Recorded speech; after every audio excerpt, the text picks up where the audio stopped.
así que ahí estaban. Bueno, 9:13 de la mañana, seguimos en Hoja de Ruta. Hoy es jueves, día de columnistas, ¿no? Así es. Y está con nosotros Susana, que bueno, quería venir acá y acá Sí, está con hoy. nosotros. Hola Susana, bienvenida. Hola chicos, ¿cómo están? Muy bien, ¿vos? Muy bien estar acá con ustedes en Bueno. presencia. ¿Qué tenemos hoy? ¿Qué Bueno, vamos a hacer hoy? Hoy vamos a presentar a alguien que ha publicado un libro, es correntino, se llama Guillermo Blugermann. Seguramente muchos conocen su apellido por la clínica, ¿no? de la familia. Guillermo Blugermann ante todo es médico, cirujano plástico, pero desde hace unos cuantos años su mujer Mónica cuenta que ya esta epopeya nació hace más de 25 años cuando emprendió la búsqueda de sus orígenes a través de una charla que tuvo con sus padres, ¿no? Uh-huh. Esa fue la ocasión en la que él empezó realmente a trabajar sobre esto y por suerte, bueno, hoy logramos conectarnos con él, Ya está en línea con nosotros, ¿Sí? ¿no? Sí, ya está ahí por teléfono. Guillermo, lo saludamos. Hola, ¿qué tal? ¿Cómo andan? Hola Guille, ¿cómo estás? ¿Todo bien? Buen día, porque estoy acá en Porto Alegre. Buenísimo. Qué bueno. Ayer justamente pasé por Paso de los Libres y realmente el estado de la ruta de acceso al puente y el estado del puente es calamitoso, Sí, no entiendo. En cualquier momento se va a caer ese puente. Sí. Bueno, eso es lo que no entendemos nadie, digamos, ¿no? Lo entendemos todos menos los que tienen que entenderlo.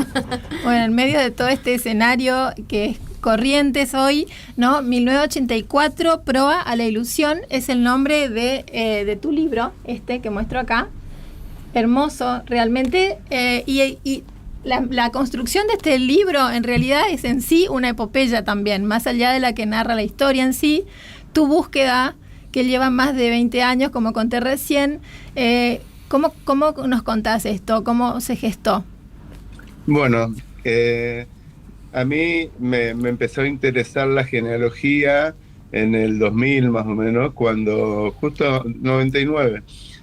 A mi padre lo operaron del corazón y en ese momento en el postoperatorio con mi madre nos pusimos a escribir los árboles genealógicos de las 4 familias, ramas de mi genealogía, una española, una francesa, una moldava y otra rusa, así que soy una mezcla perfecta de la argentinidad inmigratoria, de la gran inmigración de fines del siglo XIX y principios del XX. Exactamente, creo que es lo que dice también el prologuista que hace la introducción a tu libro, ¿no? Cuenta esto, que más allá de leerse como una historia familiar, se lee como un ejemplo más que demuestra lo que ha sido esa gran inmigración en Argentina. Sí. Uno de los prologuistas es el director del Museo de la Inmigración de Puerto Madero, sí, que me honró con prologarme el libro.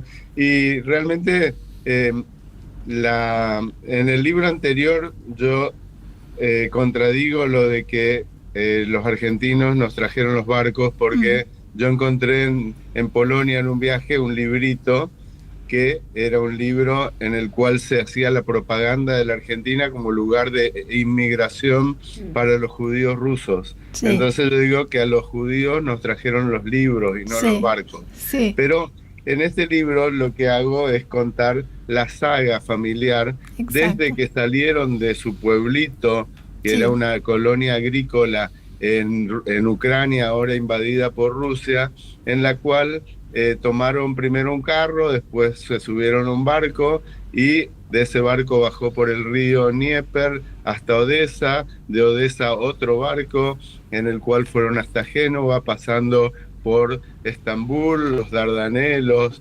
Atenas, que hoy sonaría hermoso, ¿no? Pero calculá 1894. Exacto. En tercera clase, que era mandatoria para que un extranjero que llegue a la Argentina sea considerado inmigrante y tenga todas las prerrogativas que el Estado le brindaba para asentarse en el país. Claro, y más allá de eso también está, además del Estado, la figura, vos nombrás al barón Hirsch, ¿no? ¿Cuál fue el rol que él cumplió en todo esto? Sí, justamente ayer estuve en la presentación acá en Porto Alegre de una película sobre la colonización del Barón Hirsch en Brasil, en el sur de Brasil, Río Grande do Sul. Creó 2 colonias. En la Argentina creó más de 14. Fue un filántropo alemán que a quien se le murió su único hijo, era multimillonario porque era banquero y fue el constructor del expreso de París a Estambul. Y entonces dijo, bueno, ahora voy a dedicar mi fortuna a salvar a los judíos que estaban siendo perseguidos dentro del Imperio Ruso a través de pogromos organizados por el Estado o paraestatales. Y entonces creó una organización en Londres, que era una asociación filantrópica y de colonización, que se dedicó a empezar a traer a los judíos hacia América, incluso Estados Unidos y Canadá, para sacarlos de ese terrible momento que estaban pasando allá, con matanzas, violaciones y prohibiciones. Claro. Esa dificultad que tuvieron, además, bueno, más de una, por supuesto, miles de dificultades hasta llegar acá en primer lugar, y luego el traslado. Vos contás en el libro que la odisea que representó no solo el viaje hasta Argentina, hasta el Río de la Plata, sino el viaje que fue de 3 días hasta llegar a Entre Ríos, ¿no? En el que se multiplicaron las penurias por las enfermedades y todo esto. Sí, yo como médico y me interesó también el aspecto epidemiológico del viaje, en el cual, como era muy burocrática esta sociedad colonizadora, cada cosa, tenían que comprar un lápiz y mandaban una carta a París. Todo eso quedó registrado en cartas que yo pude encontrar en el archivo central del pueblo judío en Jerusalén, a través de la cual me enteré de detalles de en qué puerto bajaba gente para parir, en qué puerto murió tal persona y se lo bajó y enterró, en qué puerto hubo sarampión y entonces los dejaron en cuarentena y bajaron a un número de enfermos. Entonces, a través de un Excel pude establecer exactamente quiénes fueron bajando en cada puerto y quiénes llegaron acá y cómo fue todo el recorrido. Cuando llegaron a Buenos Aires, los trasladaron desde el barco directamente, que se llamaba Orione, a un lanchón de La Porteña, y en ese lanchón fueron río arriba durante 3 días, prácticamente hacinados, hasta llegar a Concepción del Uruguay.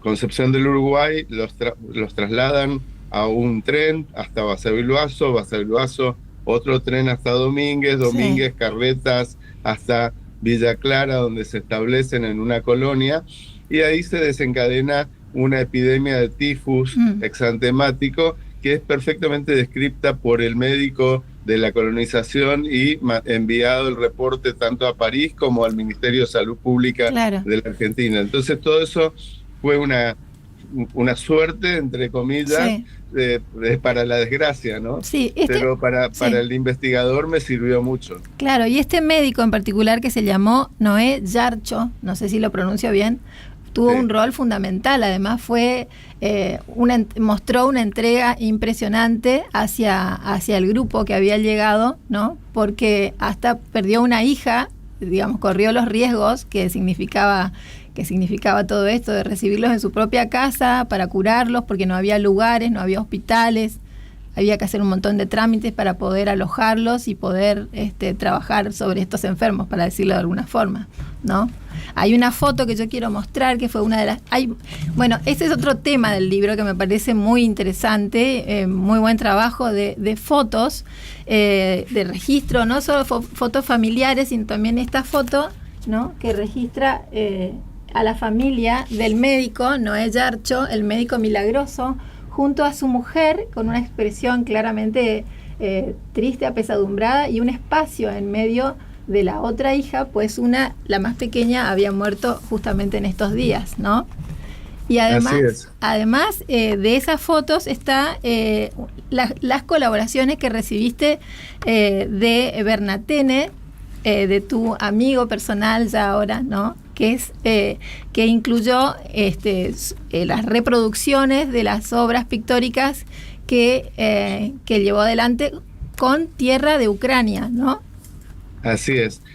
Cuando empezamos a editar el libro surgió el problema de que no había buenas iconografías, buenas fotos de la época, o las que existían estaban totalmente pixeladas, Sí. o manchadas o rotas. Entonces yo tenía el contacto de un amigo que le gusta pintar quirófano y vino durante 20 años a pintarme a mí mientras operaba en el quirófano de mi clínica. Sí. Y él, en oportunidad de un homenaje a los héroes de Malvinas, pintó cuadros con tierra de Malvinas que le había traído un alemán a él, Sí. escondido, ¿no? Sí, Porque sí. no se puede traer. Sí, sí. Entonces, ahí me acordé de ese trabajo de él y surgió la idea de que él me haga las mismas fotos, o fotos que yo imaginaba. Por ejemplo, mi chojno, que es mi quinto Ajá, abuelo para ajá, atrás, ajá. era zapatero en 1810 en un pueblito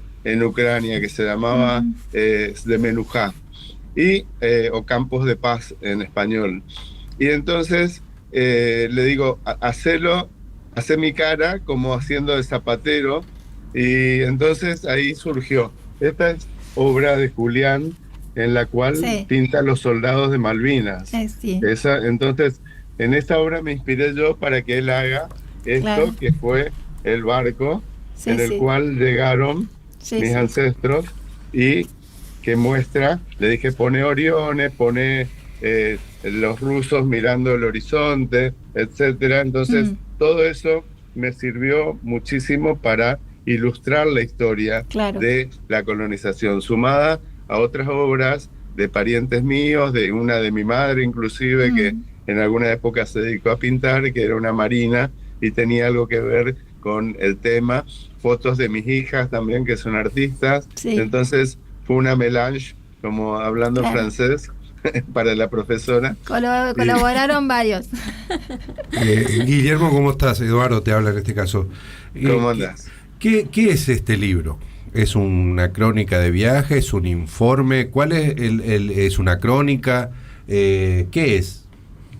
Y es lo que se parió durante 24 años, ¿no? Se gestó en mi computadora toda la información que fui recopilando como historiador, como genealogista fundamentalmente, que es lo que más me gusta hacer ahora, y salió un libro en el cual es un estudio de mi genealogía a través de la historia de la familia, y concatenado con los detalles del viaje, que como mi familia no había contado nunca ningún detalle. Pensá que yo ya soy la tercera generación de argentinos, puerta, ¿no? la tercera generación. Entonces, lo que pasó es que tenía que tener historias, y fui buscando otros relatos de viajes de gente que llegó en el mismo lugar, en el mismo barco, que llegó en el barco anterior, que llegó en el barco posterior, o italianos que contaban cómo había sido la travesía del océano, etcétera. Con todo eso mezclado, al final viene un árbol genealógico de las 600 personas que descendemos de esa pareja que vino para la Argentina. Y después hay unas citas en el título. Ese número es muy impactante porque le das vuelta y estamos hablando de otro libro que ahora se anda citando mucho. Sí. ¿Cómo fue todo ese proceso de edición, digamos, no llegar a un título, llegar a una foto? En este caso es una pintura. Todo ese proceso de edición es tuyo, digamos. No, trabajé con un editor, Gabriel Rosenson, que ya editó mi libro anterior y seguirá editando los próximos, y con él fuimos elaborando, pero a mí me gustó ponerle el número ese a la tapa del año en que fue la epopeya, y lo que más salía era proa a la libertad, pero la libertad hoy está tan tergiversada en este país que tuve que buscar alternativas, y me salió esto de la ilusión, porque les hacía ilusión cambiar su vida, y la proa es la punta del barco que apunta al destino final, pero al mismo tiempo en la prueba están las anclas, que fueron las que nos anclaron definitivamente al maravilloso país que vivimos y que tenemos hoy en día.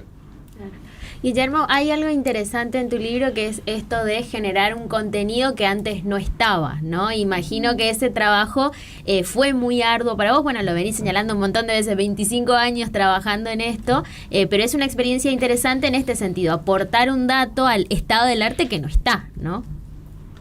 Sí, es decir, juntar toda esa información que está desparramada por todo el mundo. Yo conseguí material en Nueva York, material en Francia, material en Israel, en colonias del interior del país visitando. Ayer estuve visitando una acá en Brasil. Es decir, soy buscador de historias, buscador de documentación. Me gusta mucho respaldar. Por eso el libro este, con todo lo que encontré, serían 4 volúmenes. Entonces recurrí a la tecnología poniéndole códigos QR en los cuales el lector puede ir a archivos en los cuales encuentra el material original, en el idioma original, la traducción, etcétera. Y también hay otro código QR que lleva a una música del lugar donde vivían ellos allá, otro QR que lleva un Excel donde está detallado persona por persona, como fue desde el interrogatorio que le hicieron en la policía del SAR antes de salir, hasta el censo de 1895, quienes sobrevivieron al viaje, quienes se murieron, quienes quedaron en otros países, y otro código QR que es la filmación de mi viaje que hice a Ucrania en 2021, justo antes de la guerra, en la cual recorrimos los últimos kilómetros entre campos de girasoles, porque ya no había ruta para llegar a ese pueblito enclavado en el medio de Ucrania. ¿Cómo es esto de trabajar con tu esposa en todo esto, no? Es una coescritora, podría decirse, tu ayudante máxima, ¿sí? Ella me aguanta, me acompaña, me hace la pata, es decir, yo veo en el camino un cementerio, una sinagoga en cualquier pueblito y me meto y empiezo a sacar fotos, porque aparte recolecto información que después se sube a la web y la gente puede encontrar la tumba de su ancestro, claro, llegando a través de una página que se llama JewishCairn o Find My Grave. Ajá. Y entonces ahí en todas las tumbas hay mucha información genealógica. Exacto. Que es lo que nos sirve a nosotros para saber hijo de quién era, en qué año nació, claro, en qué ciudad nació, etcétera. En ese aspecto, ¿hay varias familias que se conectaron con vos a partir de tu trabajo para que los ayudaras a seguir sus pistas? Sí. Siempre estamos ayudando a través de una sociedad de genealogía judía que existe en la Argentina. Este libro va a ser presentado el año que viene en Estados Unidos, en el Congreso Mundial, junto con la exposición artística de Julián. Pensamos llevarla para allá. Y entonces siempre estamos conectados, y además gente que vino en el mismo barco, los famosos hermanos de barco, que también hay muchos que se casaron entre familias, claro, se estilaba mucho seguir la amistad después de que uno llegaba a tierra al destino final. Bien. Decime, y en el nacimiento de esta obra también está la intervención de la Fundación IWO, ¿no? ¿Cuál es el rol que cumple esta fundación en Argentina? Bueno, la Fundación IWO es una fundación que se dedica a preservar los archivos de la comunidad judía y a preservar fundamentalmente el idioma yiddish, que a través de cursos, tiene un archivo muy grande, y su sede central estaba en la AMIA antes de que se produjera la explosión. Mira. En ese atentado murieron 2 primas mías, y además se destruyó el libro que publiqué yo en la edición anterior. Entonces fue muy importante el apoyo institucional claro, y el marco institucional de la, claro, fundación.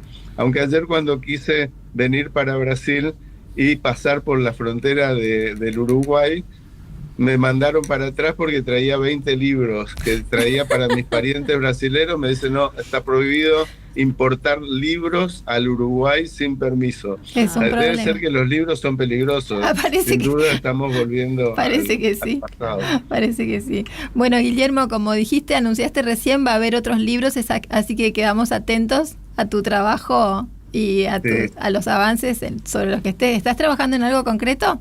Estoy trabajando en la historia, en reeditar un libro de mi abuelo en homenaje mira. a él.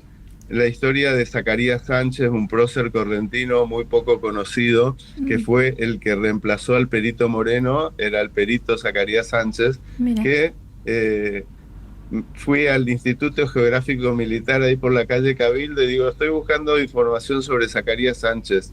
¿Sobre quién?